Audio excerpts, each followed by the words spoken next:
professor, são 15 jogos na Série A e 13 pontos conquistados.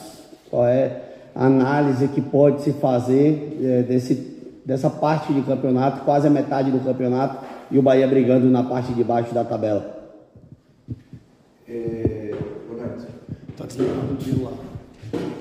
Boa noite. É obviamente um cenário que não é bom, mas é um cenário que nós temos que contrariar com trabalho. Pouco mais tenho a dizer em relação a isso. Em relação ao jogo, tenho que dizer que jogámos 20 minutos, os primeiros 20 minutos até ao golo do Atlético Paranaense, num jogo, num campo difícil, tradicionalmente e historicamente muito difícil ganhar aqui, contra uma muito boa equipa, e nós jogámos 20 minutos e nesses 20 minutos dividimos o jogo, importunámos o Atlético, não deixámos o Atlético ter muitas oportunidades e depois num lance de cruzamento para a área, aliás em dois, sofremos 2 golos e pronto, e depois na segunda parte reagimos, criámos mais uma vez algumas oportunidades, uma ou outra quase em cima da linha de golo, não fizemos golos e portanto continua o mesmo problema, mas hoje de facto só jogámos 20 minutos e não jogámos mais e portanto isso tem que ser corrigido. Renato, boa noite. São quase 8 meses de trabalho. Eu queria que você fizesse uma avaliação sua de quais são os principais atributos, né, positivos que você avalia desse seu trabalho à frente do Bahia, juntamente com os jogadores. São 7 meses de trabalho, um mês de pré-época, pré-temporada com 3 ou 4 reforços, com os reforços a chegarem, com um elenco completamente novo e eu não faço milagres. Renato, a minha pergunta é exatamente sobre isso, né? Nós estamos no meio de uma janela, você ainda espera pela chegada de mais reforços para que o Bahia possa se qualificar melhor e fazer um campeonato mais tranquilo? Sim, é uma questão de como eu já disse, os processos custam sempre no início, as pessoas querem tudo para ontem e entendem que 6 ou 7 meses é muito tempo, para um elenco com 20 jogadores novos não é muito tempo, lamento, e não é muito tempo porque nós não temos tempo para treinar, grande parte das vezes não temos tempo para treinar. Repito, estamos com 42 jogos em 7 meses, isto não existe em lado nenhum. Mas isto é a realidade que existe e, portanto, mas sendo a realidade que existe, não faz de nós, como eu já disse, milagreiros. Nós temos de ter tempo para trabalhar.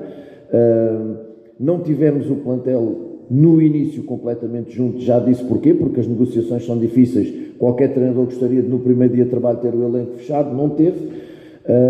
E, portanto, nós temos que trabalhar em função daquilo que existe. A janela está aberta, estamos a tentar reforçar a equipa, em função disso melhorar o elenco, mas também é verdade, para além disso é preciso nós continuarmos a trabalhar, continuarmos a ter paciência, somarmos as boas exibições que temos feito, porque os detalhes vão deixar de nos prejudicar, em função daquilo que tem acontecido nos últimos jogos. Nós temos jogado, temos sido penalizados, repito, pelos detalhes, não temos feito golos em ocasiões flagrantes ainda hoje outra vez, portanto não vejo outra forma que não seja continuar a trabalhar. Paiva, o senhor fala a respeito de, tipo, não sou milagreiro. Lá no Jogo do Esporte, eu lembro que eu te falei, um resultado que normalmente no Brasil, diretorias optam por mudança de treinador. E o senhor disse que quando eu entendesse que era o Paiva o culpado, o senhor mesmo deixaria. Não é o problema, Paiva. Aí era isso que eu queria saber. Não é o problema, Paiva. Do ponto, de onde o Bahia está no campeonato. Exato. Como é que está a questão para a continuidade do trabalho?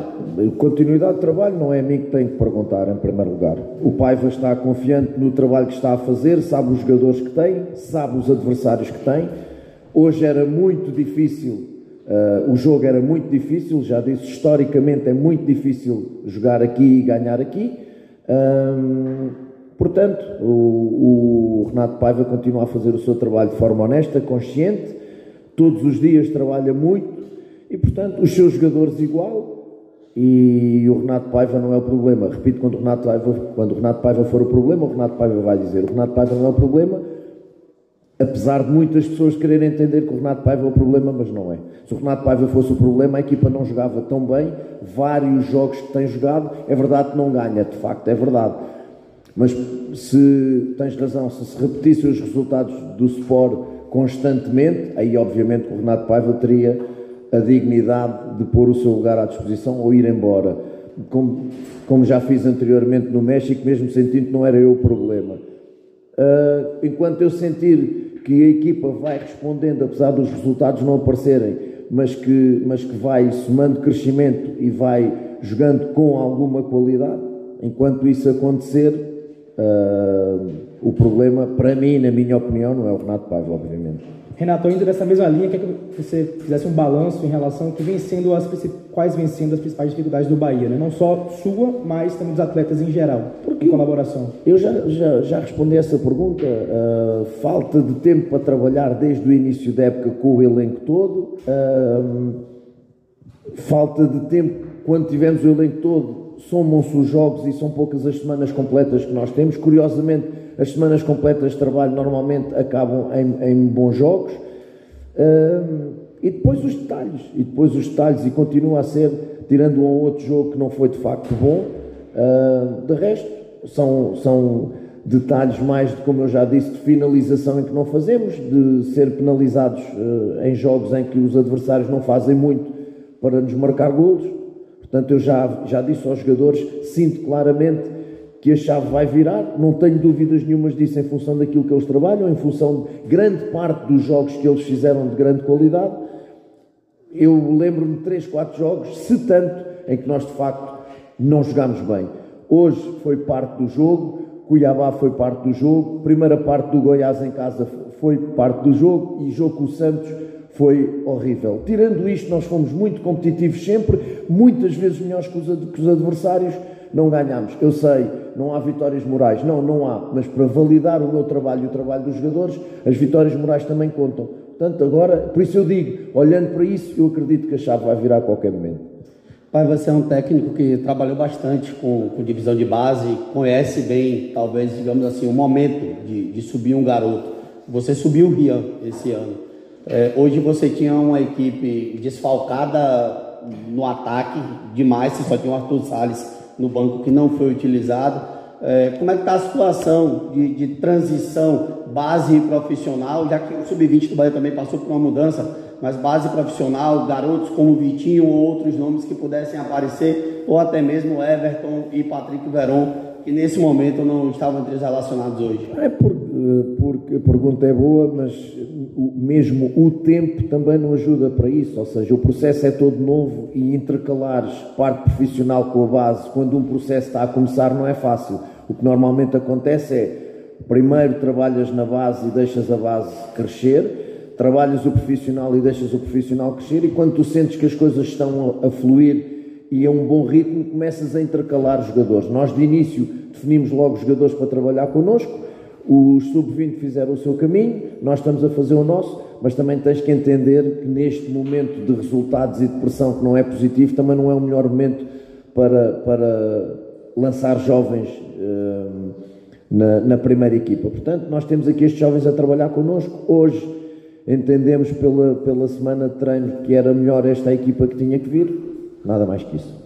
Renato, você vai ter agora uma semana para trabalhar, mas também uma semana para poder pensar em relação ao que o Bahia pode encontrar no mercado. A tendência é ser uma semana de anúncios e de procura do clube no mercado. E também o que eu falei com você depois da partida contra o Grêmio, ainda nesse tema de contratação, falta um pouco tempo para poder fechar a janela, como é que você enxerga o perfil, as carências que devem ser selecionadas para poder contratar nesse momento? Há posições que nós de facto entendemos que devem ser preenchidas, eu não te posso nem vou dizer quais, mas há posições que nós precisamos obviamente de reforçar, estamos nisso, todos estamos a trabalhar nisso, o Carlos está a trabalhar e o grupo estão a trabalhar muito na procura de jogadores, sabendo que uma janela a meio da época nunca é uma janela como na janela nas férias, não é tão fácil encontrar jogadores, uns estão em atividade, os da Europa estão de férias, o caso do Gilberto não está a jogar porque tem desde 27 de maio que não treina. Portanto, dentro das opções que nós estamos a trabalhar, é esperar que, penso que esta semana vão chegar os jogadores, e eu acho que é um bocadinho por aí. Nós estamos a trabalhar, repito que as negociações às vezes deste ou daquele jogador não são fáceis, há negociações que são conhecidas que não estão nada fáceis, portanto, mas isso eu não domino, não controlo, a minha área do treino, é validar os jogadores juntamente com o Cadu e esperar que de facto o Cadu e o grupo consigam encerrar as negociações para reforçar o elenco o mais rápido possível. Paiva, o torcedor pergunta a respeito até em termos de números. Você poderia dizer mais ou menos quantos reforços devem pintar na janela? Qual é a ideia? Ou posições, um exemplo, um centroavante seria uma posição que poderia estar pintando nos próximos dias no Bahia? Talvez mais 3 jogadores. Talvez mais 3 jogadores. Podem chegar. Mas não te posso dizer posições. Mas centroavante sim ou não? Pode ser. Pode ser. Pode ser uma hipótese.